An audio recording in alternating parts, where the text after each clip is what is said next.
Shalom jemaat semuanya, kita akan masuk dalam saat teduh kita sebelum kita memulai persekutuan doa malam pada hari ini. Mari mengambil saat teduh. Amin.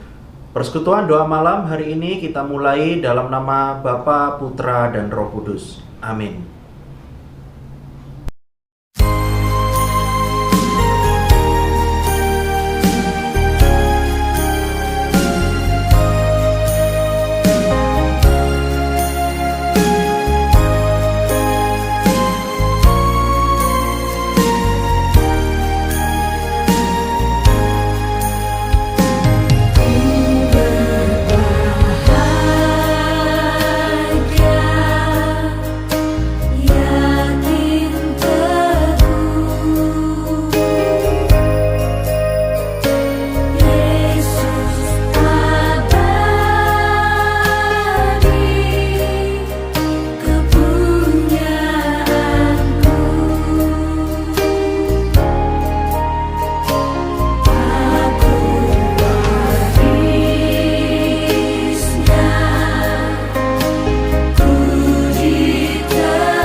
saudara, kita akan masuk di dalam doa pembukaan. Syukur kami naikkan kepadamu Tuhan, untuk setiap anugerah dan kebaikan-Mu kepada setiap kami, sehingga kami di tengah minggu ini kami boleh diberikan kesempatan sekali lagi untuk kami boleh bersekutu. Tolonglah Tuhan supaya persekutuan doa malam hari ini dapat kami lakukan untuk kami boleh semakin mengenal Tuhan di dalam kehidupan kami dan iman kami terus bertumbuh di dalam Tuhan. Terima kasih ya Tuhan, dalam nama Tuhan Yesus kami berdoa. Amin.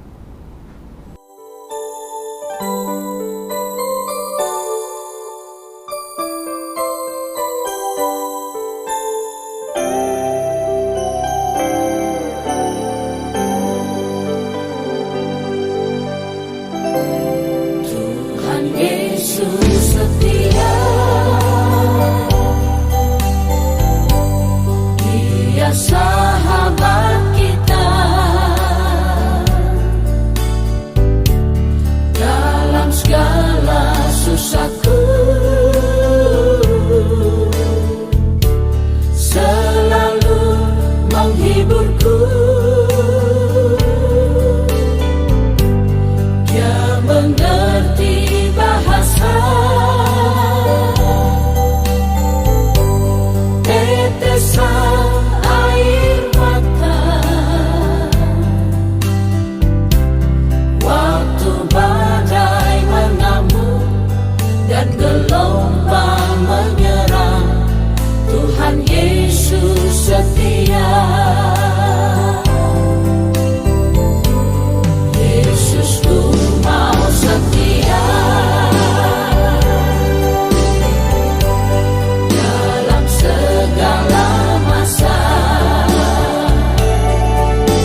Firman Tuhan hari ini saya ambil dari 1 Korintus pasal 12.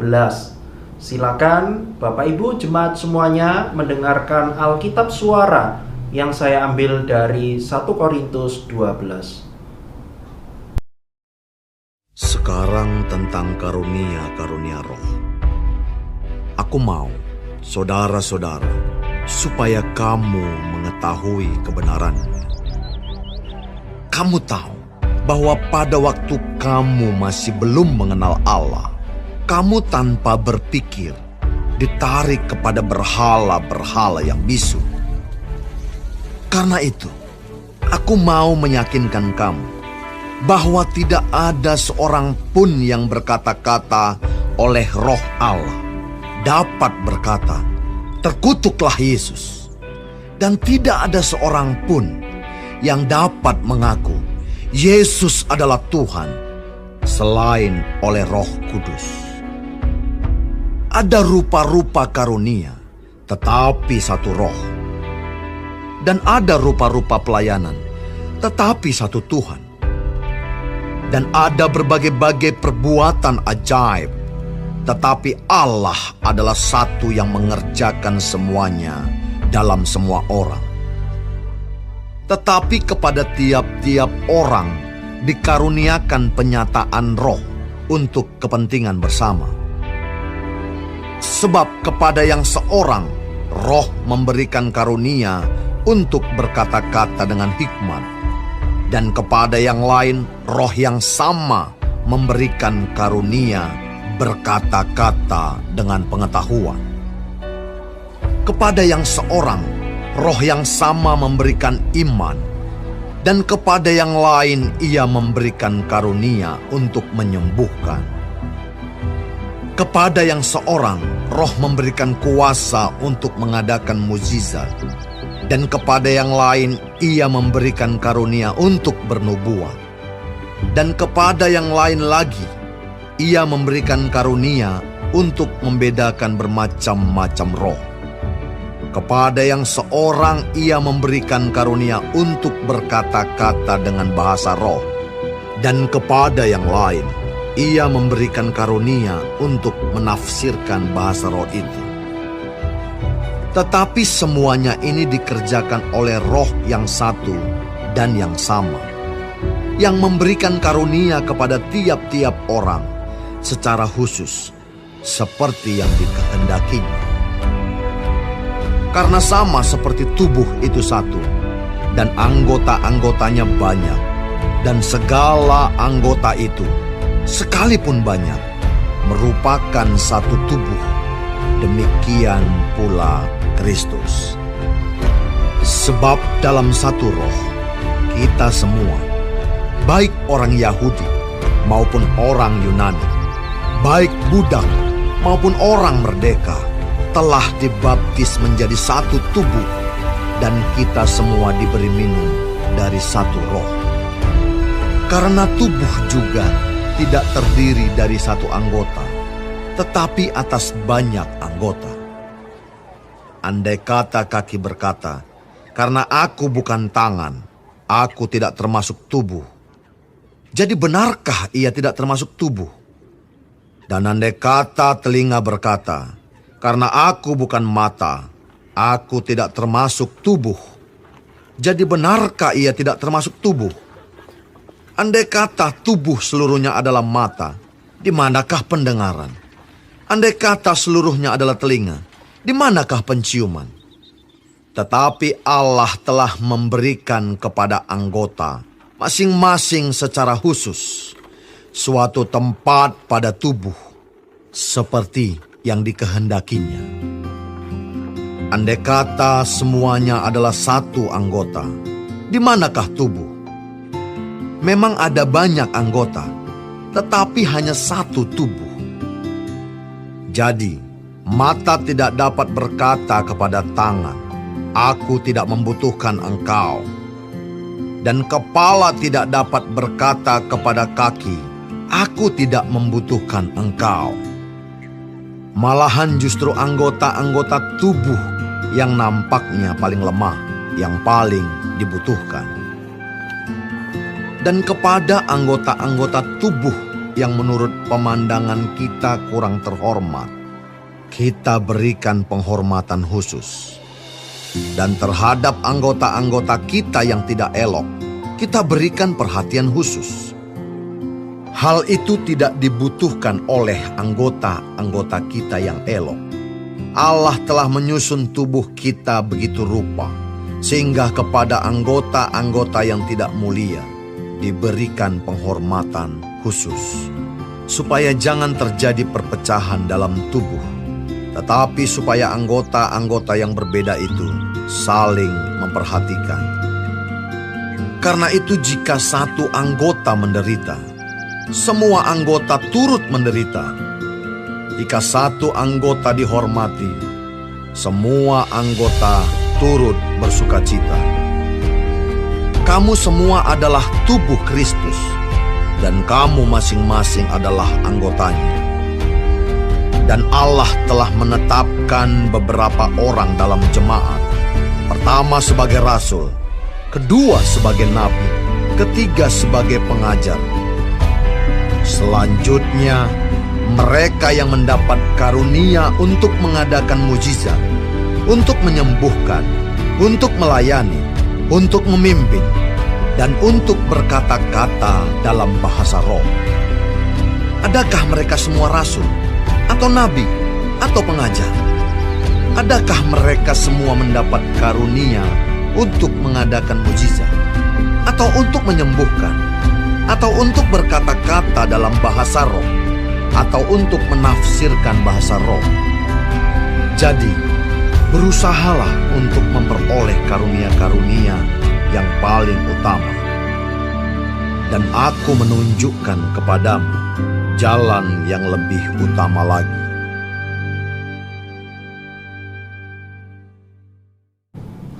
Selamat malam Bapak Ibu jemaat semuanya. Mari kita akan bersama masuk di dalam pemberitaan firman Tuhan hari ini. Mari kita berdoa. Tuhan Yesus, tolonglah setiap kami untuk kami boleh bersama-sama belajar firman Tuhan. Kiranya Engkau yang menolong setiap kami Tuhan, supaya di dalam persekutuan doa malam ini kami diingatkan kembali melalui kebenaran firman-Mu, sehingga kami dapat melakukan, kami dapat membagikannya kepada orang lain. Terima kasih Tuhan, kiranya kami terus diubahkan melalui kebenaran firman-Mu ini. Dalam nama Tuhan Yesus kami berdoa dan mengucap syukur. Amin. Saudara, tadi kita sudah mendengarkan Alkitab suara dari 1 Korintus 12. Saya akan memfokuskan pemberitaan firman Tuhan pada hari ini mulai dari ayat 4 sampai ayat yang ke-11. Kalau kita melihat hari Minggu yang lalu, kita sudah belajar bersama-sama dari Mazmur 9. Mazmur 9 kita melihat bahwa Raja Daud mengajarkan setiap kita melalui Mazmur 9 tersebut. Ada begitu banyak alasan sebenarnya bagi Daud untuk dapat menyombongkan dirinya sendiri atau meninggikan dirinya sendiri. Karena apa yang sudah dia perbuat kepada bangsa Israel. Tetapi melalui Mazmur 9 tersebut, kita dapat belajar sebuah pelajaran yang penting. Bagaimana Daud tetap mengingat Tuhan di dalam kehidupannya. Ada begitu banyak alasan bagi Daud ketika orang lain meninggikan dirinya. Dia bisa menerima dan mengaminkan semuanya itu. Sebetulnya bisa. Tetapi Daud di dalam kemurahan Tuhan dan di dalam imannya kepada Tuhan, dia lebih memilih meninggikan dan memuliakan Tuhan daripada menyombongkan dirinya sendiri. Tetapi saudara sekalian, tidak bisa kita pungkiri, di dalam kehidupan kita seringkali kita menemui orang-orang yang bukan seperti Daud. Mereka hidup meninggikan diri mereka sendiri, bukan meninggikan dan memuliakan Allah. Dan itulah yang kita temui di dalam jemaat Korintus. Kita bisa melihat di dalam pasal 12 ini Rasul Paulus mengingatkan jemaat-jemaat di Korintus Mereka menyombongkan apa yang menjadi karunia yang mereka miliki. Mereka pikir itu adalah karena diri mereka dan karena kehebatan diri mereka sendiri. Mereka bisa melakukan semua pekerjaan rohani yang begitu luar biasa. Dan mereka berpikir itu karena kemampuan dan kehebatan mereka. Tetapi sekali lagi Paulus memberikan nasihat bagi jemaat di Korintus supaya mereka menyadari bahwa itu semua karena pemberian Tuhan, karena Tuhan mengaruniakan itu kepada setiap mereka, sehingga mereka dapat dipakai oleh Tuhan untuk dapat melakukan pekerjaan pelayanan. Saudara sekalian, kalau kita melihat di dalam ayat 4 dan 6, Paulus memulai dengan ayat 4 dan 6 bunyinya begini. Ada rupa-rupa karunia, tetapi satu roh. Dan ada rupa-rupa pelayanan, tetapi satu Tuhan. Dan ada berbagai-bagai perbuatan ajaib, tetapi Allah adalah satu yang mengerjakan semuanya dalam semua orang. Saudara, tentu setiap kita yang sudah percaya kepada Tuhan Yesus, kita diberikan juga begitu banyak kesempatan untuk kita mempergunakan hidup kita melayani Tuhan. Kita diberikan kesempatan yang begitu luas. Ada begitu banyak hal kita dapat melakukan berbagai macam bentuk pelayanan. Dan ingatlah bahwa Paulus memberikan kita ingatan bahwa itu semua karena Tuhan yang memberikan. Itu adalah karunia rohani yang Tuhan sediakan kepada saya dan Bapak Ibu Saudara semuanya. Karena itu bukanlah sebuah hal yang layak ketika Tuhan sudah memberikan, malah kita pakai untuk menyombongkan diri kita sendiri. Saudara sekalian, hal ini semakin mengingatkan setiap kita. Paulus melihat ada begitu banyak realita kehidupan di dalam jemaat di Korintus. Mereka menyombongkan bahwa, karunia rohaniku ini yang paling hebat. Kamu memang punya, betul, tetapi punyaku itu jauh lebih hebat daripada punyamu. Lalu juga ada orang yang berpikir bahwa jumlah yang aku miliki itu lebih banyak daripada orang lain. Sehingga kerap kali mereka membandingkan antara satu orang dengan orang yang lain. Dia berpikir diriku ini melakukan pekerjaan rohani yang begitu banyak. Jumlahnya banyak, saya bisa ini, saya bisa itu. Begitu banyak hal yang bisa dia lakukan. Tetapi ketika dia melihat jemaat yang lain, orang lain, dia melihat, orang itu kok cuma bisa satu ya. Sementara aku bisa 5, misal saya ambil contoh. Berarti aku ini lebih rohani daripada orang itu. Karena jumlah karunia rohaniku lebih banyak.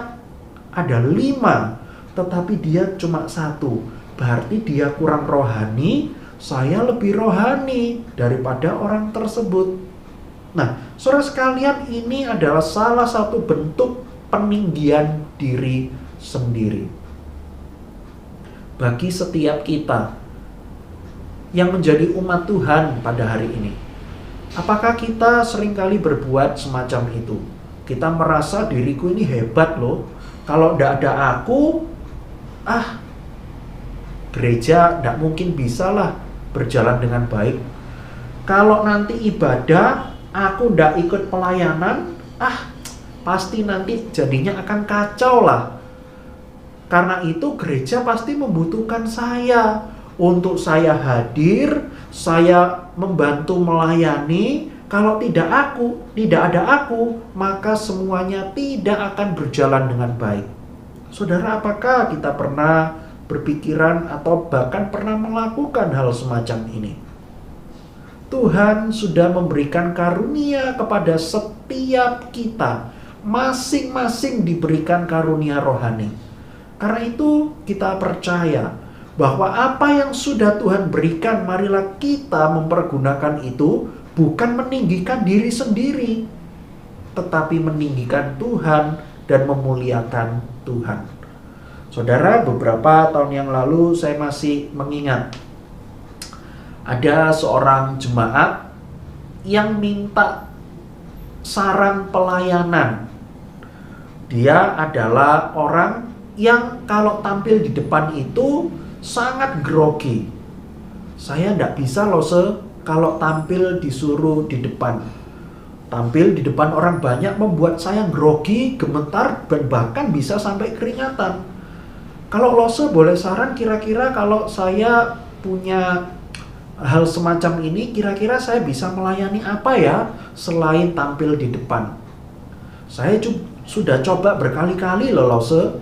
Saya memang betul-betul mengalami hal tersebut. Saya sangat grogi kalau tampil di depan.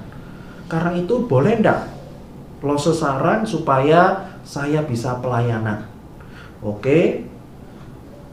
Tidak semua orang harus bisa tampil di depan orang banyak untuk memimpin, karena memang karunia rohani tiap orang itu beda-beda.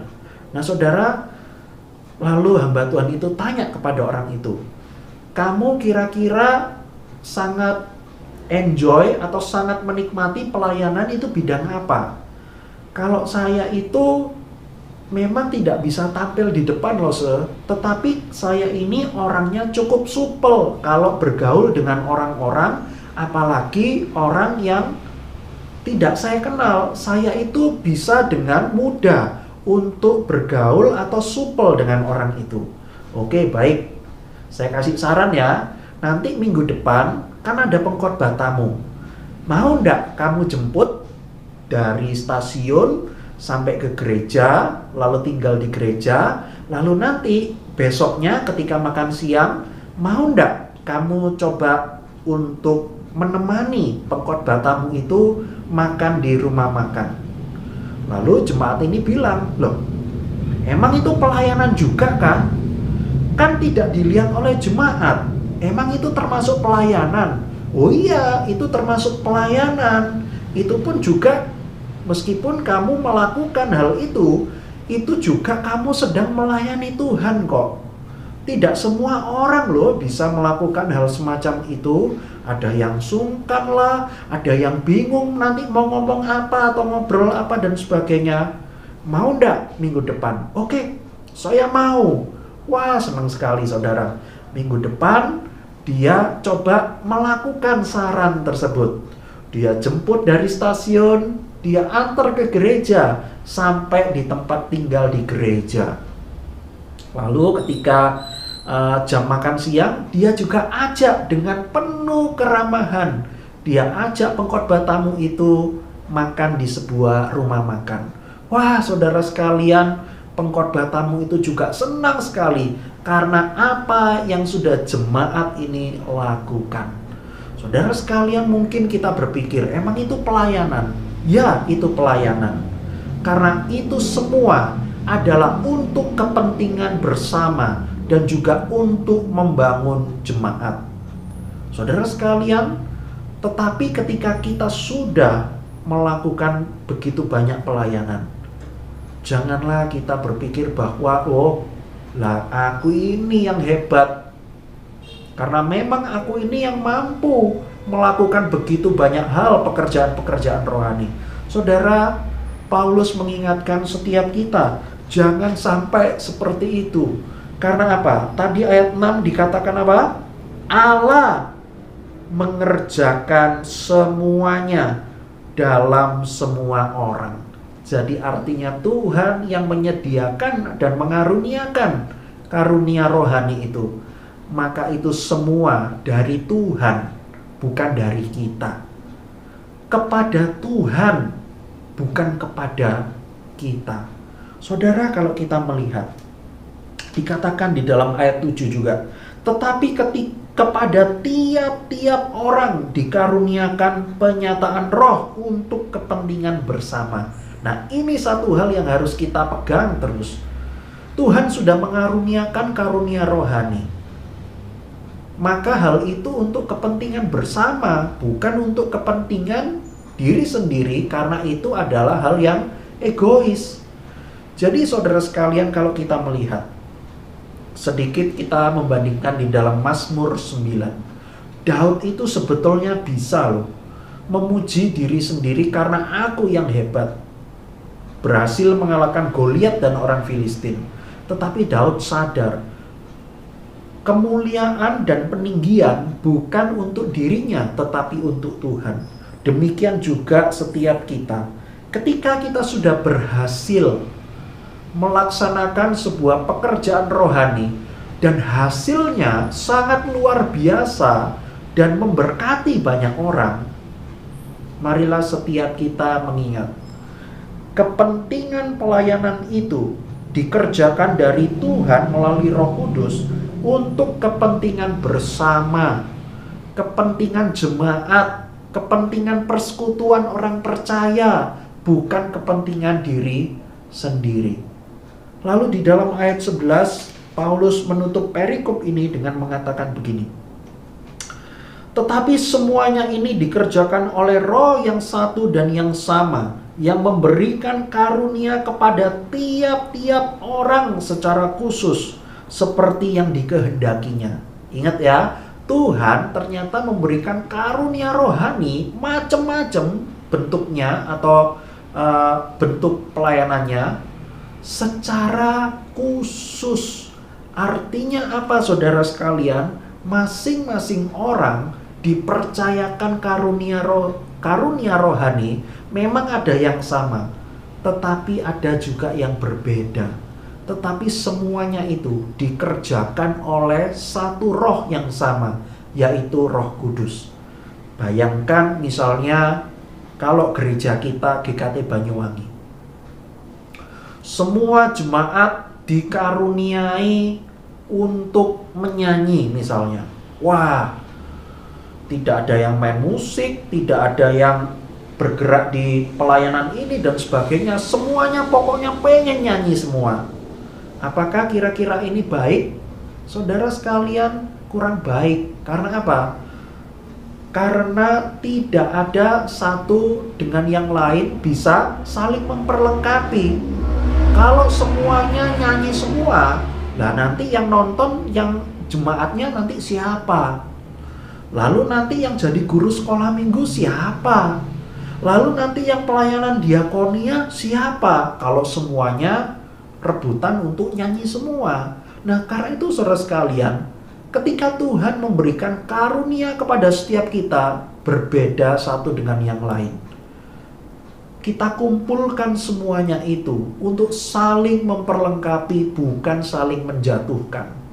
Ketika ada orang lain yang mempunyai karunia rohani berbeda dengan kita juga dukung orang itu untuk dapat melayani Tuhan bagi kepentingan jemaat.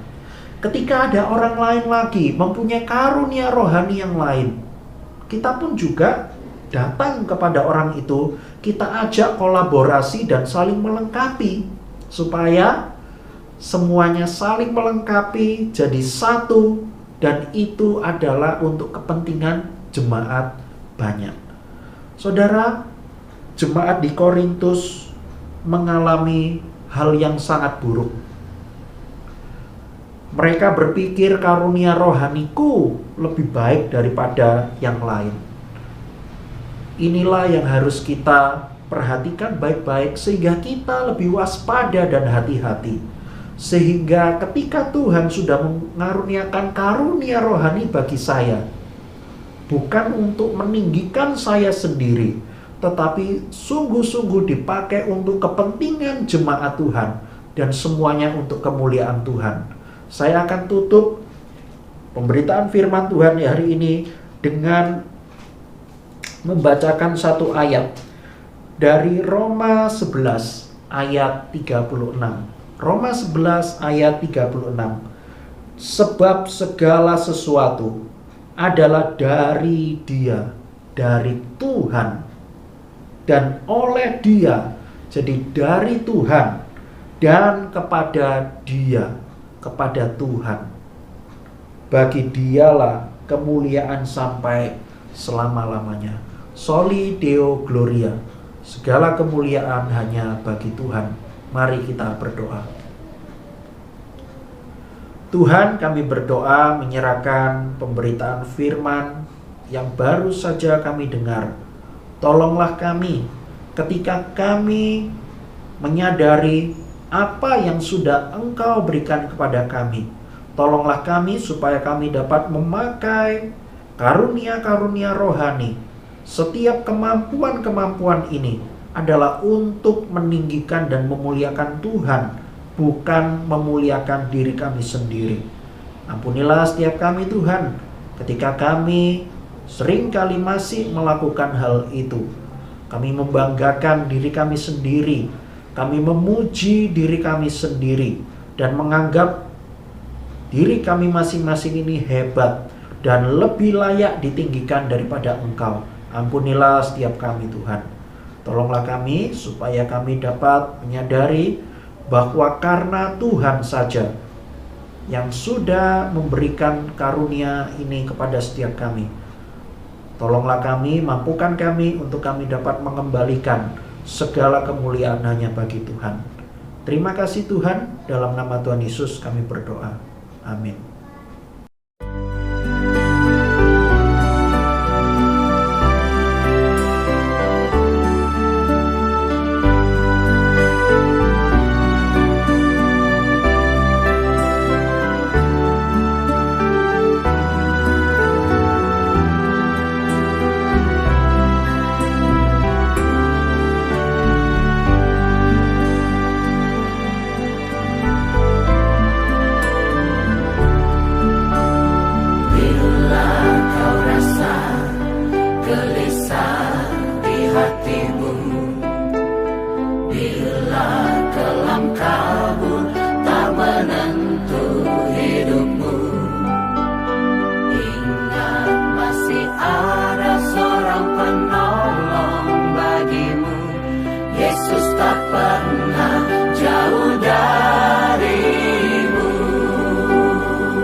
Yesus tak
Kita akan melanjutkan dengan menaikkan beberapa pokok doa.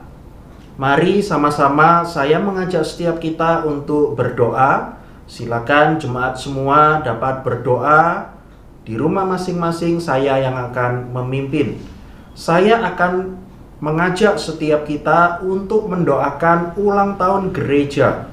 Besok hari Minggu tanggal 24 Oktober kita akan bersama-sama merayakan ulang tahun GKT Banyuwangi yang ke-46 setelah pendewasaan. Mari saudara, kita akan terus berdoa bagi gereja Tuhan ini.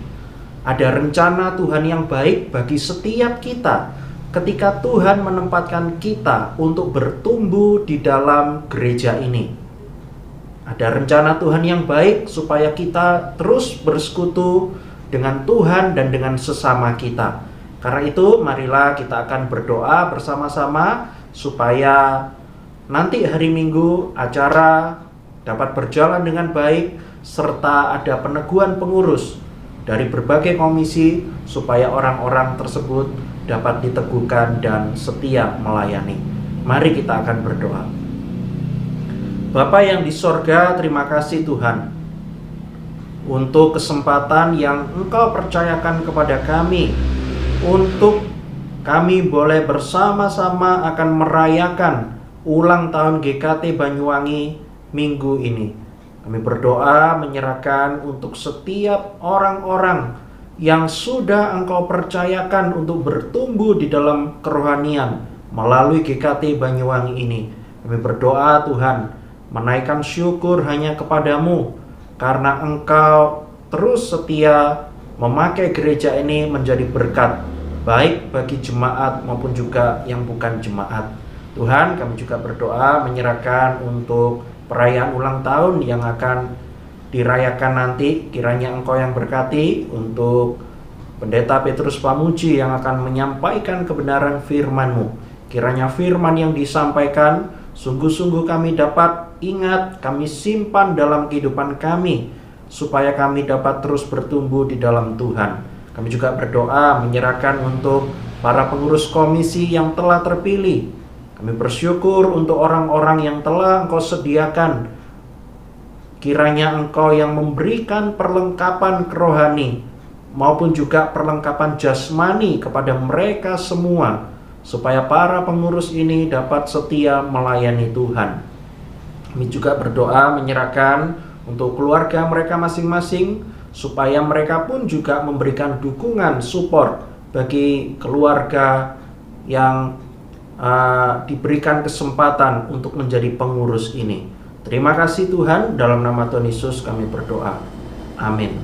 Selanjutnya saudara, di dalam dunia teologi, doktrin gereja atau gereja itu mempunyai paling tidak ada 3 tugas yang utama, yaitu diakonia, koinonia, dan juga marturia. Apa itu? Nah, nanti saya akan jelaskan secara singkat dan kita akan sama-sama mendoakan supaya kita sebagai gereja, persekutuan orang percaya yang tercakup di dalam gereja ini, sungguh-sungguh dapat dipakai oleh Tuhan untuk melaksanakan tugas dan panggilannya, diakonia, koinonia, dan juga marturia. Yang pertama soal diakonia. Diakonia itu adalah pelayanan kemanusiaan atau pelayanan secara sosial. Kita bersyukur saudara, gereja ini juga turut ambil bagian di dalam pelayanan diakonia. Bukan hanya untuk jemaat-jemaat saja, tetapi juga untuk luar jemaat. Contohnya apa? Contohnya adalah mengadakan baksos untuk memberikan sembako bagi tetangga-tetangga di sekitar gereja. Mari kita berdoa untuk hal ini, supaya tugas secara diakonia gereja ini boleh terus dipakai oleh Tuhan, memberkati banyak orang. Mari kita berdoa. Bapa yang di sorga, terima kasih Tuhan, Engkau mempercayakan tugas dan panggilan gereja, yaitu di dalam hal diakonia melalui gereja ini.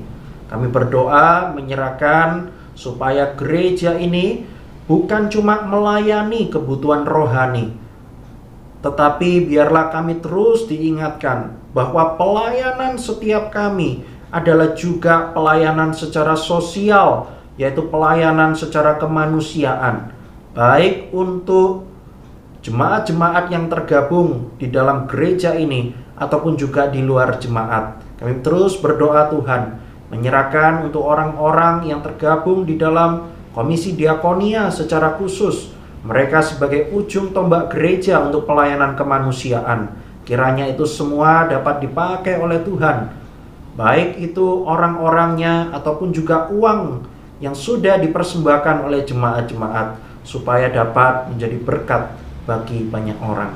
Terima kasih Tuhan, dalam nama Tuhan Yesus kami berdoa. Amin. Tugas gereja yang kedua yaitu koinonia. Koinonia itu adalah persekutuan. Jadi kita yang sudah dipanggil oleh Tuhan, kita adalah umat Tuhan, mempunyai sebuah tanggung jawab, yaitu tetap ada di dalam kumpulan orang percaya. Karena itu gereja disebut sebagai persekutuan orang percaya. Tidak baik kalau kita mengaku Kristen dan mengaku kita percaya kepada Tuhan Yesus, tetapi kita menjauhkan diri dari ibadah atau dari persekutuan. Kita tidak mau berkumpul dengan saudara-saudara seiman kita. Itu bukanlah hal yang baik, dan itu bukan menunjukkan pertumbuhan yang baik untuk kita boleh bertumbuh di dalam Tuhan. Mari saudara kita terus berdoa. Ada beberapa fasilitas yang gereja ini sudah sediakan bagi jemaat-jemaat untuk dapat beribadah maupun juga bersekutu. Contohnya adalah doa malam ini. Apalagi yaitu persekutuan di dalam komisi-komisi. Ada sekolah minggu, remaja, pemuda, KW, ataupun juga lansia. Itu adalah contoh-contoh fasilitas yang dipakai oleh Tuhan untuk kita boleh berkumpul, bersekutu, sehingga kita sama-sama bertumbuh. Mari kita terus berdoa supaya Tuhan terus memakai gereja ini untuk dapat mengembangkan pelayanan secara koinonia atau persekutuan. Mari kita berdoa. Tuhan, kami juga berdoa menyerahkan untuk gereja Tuhan di tempat ini di dalam pelayanan secara persekutuan. Kami berdoa Tuhan, meskipun di dalam situasi pandemi seperti sekarang ini ada begitu banyak halangan ataupun juga banyak rintangan-rintangan yang menjadikan persekutuan-persekutuan doa ataupun juga di beberapa komisi menjadi terhalang, bahkan masih dilakukan secara online. Kami terus berdoa Tuhan, supaya semangat jemaat tidak kendur meskipun ada di dalam situasi pandemi ini dan harus mengikuti secara online. Kami terus berdoa Tuhan, supaya persekutuan orang percaya ini dapat terjalin dengan baik dan akrab, sehingga jemaat-jemaat yang lemah mereka dapat dikuatkan melalui pertolongan dan juga pimpinan dari orang-orang lain yang ada di jemaat ini, sehingga kami saling menguatkan, kami saling mendukung dan mendoakan, sehingga kami dapat sama-sama bertumbuh di dalam Tuhan. Terima kasih Tuhan, dalam nama Tuhan Yesus kami berdoa. Amin.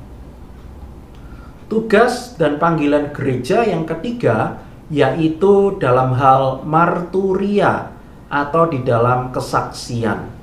Mari saudara, jemaat-jemaat Tuhan di dalam kehidupan sehari-hari bekerja, dan saya yakin jemaat-jemaat semua banyak kali menemui orang-orang yang belum percaya kepada Tuhan di sekeliling mereka. Entah itu karyawan atau rekan kerja, ataupun juga mungkin orang-orang yang tidak kita kenal, tetapi kita tahu bahwa mereka belum percaya kepada Tuhan. Mari terus berdoa supaya kesaksian hidup saya dan jemaat semua boleh menjadi kesaksian yang baik di dalam hal memberitakan Injil dan menjadi teladan hidup yang baik, sehingga orang-orang dapat mengenal Tuhan Yesus. Kita terus berdoa di dalam hal memberitakan Injil atau pengajaran juga, yaitu di dalam kelas-kelas pemuritan. Mari terus berdoa supaya kelas-kelas ini walaupun dilakukan secara online melalui grup WhatsApp, kita terus berdoa supaya orang-orang yang tergabung di dalam grup-grup tersebut, mereka dapat terus bertumbuh, semakin mengerti firman Tuhan, dan dapat mengajarkan juga kepada orang lain. Kita berdoa. Bapa yang di sorga, kami juga berdoa menyerahkan tugas kami di dalam hal kesaksian atau dalam hal memberitakan Injil atau dalam pengajaran. Kami terus berdoa Tuhan, sebelum kami memuridkan atau mengajar orang lain, kiranya Engkau memberikan hati setiap kami untuk kami mau dimuridkan dan diajar oleh kebenaran firman Tuhan, sehingga kami semakin mengerti, bahkan kami dapat melakukan tugas yaitu memuridkan orang lain sehingga mereka dapat bertumbuh.